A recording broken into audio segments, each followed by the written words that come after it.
there are these kinds of cases that do occur where a white police officer unjustly goes ahead and shoots and kills a black person, correct? Well, I think what we need to do is, I've asked for statistics on this.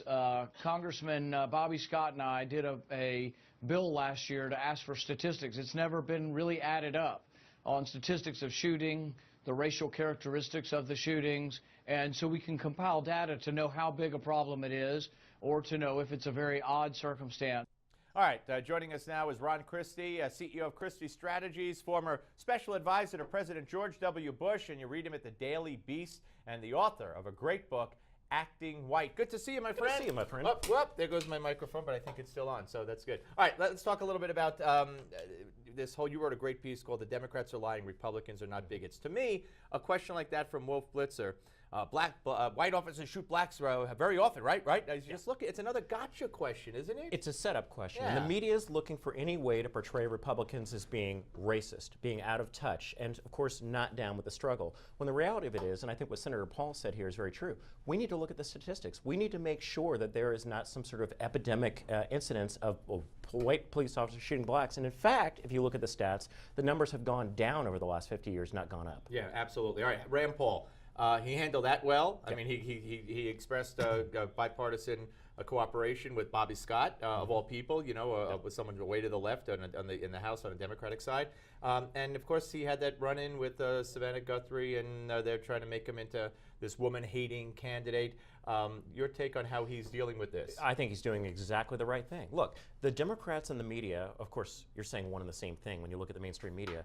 They are trying to gin up this war on women narrative, and it's a false narrative. And Savannah Guthrie, if you listen to what she said and the way that she said it, there's no way that anybody would ever ask Senator Clinton or the former Secretary of State the same question the same way. But of course, if you're asking some white guy from Kentucky, oh, now he's beating up on women. Right, and of course, he makes a point where, he's not even seeing the interview, or he's only hearing, or he's looking into a camera, and he wants to, get his words in and put a halt to that. I think that Republicans are smart if they follow the path that's been paved here by Rand Paul on abortion as well, because he expressed it so well. I mean, in this country, that's why I was amazed that Romney ran away from it. I don't remember what the platform for the Democrats was with McCain, but the Democratic platform and policy as expressed by Debbie Wasserman Schultz is, you want an abortion the day before you're going to give birth? Hey, kill the baby. Go ahead. And if you want to run on that against no abortion or whatever, or limited abortion, I say bring it on. I say bring it on too, and I'm a proud pro-life Republican, and I think that the Republicans should frankly embrace this issue. We've ran away from it. You're absolutely right. Mitt Romney had a muddled position. I have a great deal of respect for the former governor. Look, we're the party of life. We recognize that this is a child that is in a woman's body. It's not some thing. It's not some it. It's a child. Yeah. Hillary Clinton, if you go on your Twitter account or whatever on Sunday, you're going to see that she's running for president. La-di-da. Why would Hillary Clinton, is it to her advantage? I mean, I value your opinion on strategy more than anybody's. Why would she pick Twitter on a Sunday as opposed to a big announcement on a Monday? My view here, Steve, is that she's trying to position herself as new, as younger, as hip, and in touch with the evolving technology. What better way to do it than Twitter? But I'm with you. Who cares? Or as she would say, what difference at this point does it make?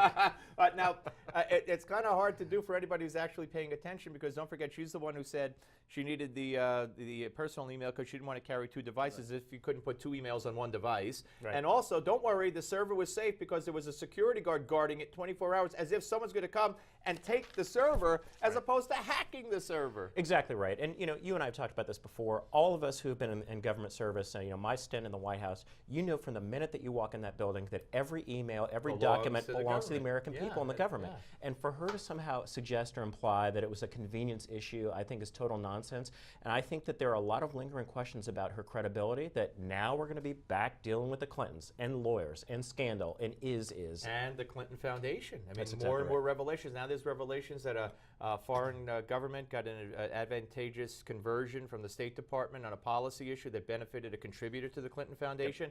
I mean, this stuff just stinks. It stinks, and you look at the money that they've taken from Saudi Arabia. If you're a woman and you're in Saudi Arabia, you can't vote. You can vote later this year, but this will be the first time. You can't drive in Saudi Arabia if you're a woman, but yet and still she's the woman candidate, or she's looking out for the people, but yet she's taking money from people and when she was asked about it, she said, I'm proud of the Clinton Foundation work we've done. So she's going to have a lot of explaining to do. Great to see you, Always sir. Ron Christie, ladies and gentlemen, pick up the book, Acting White.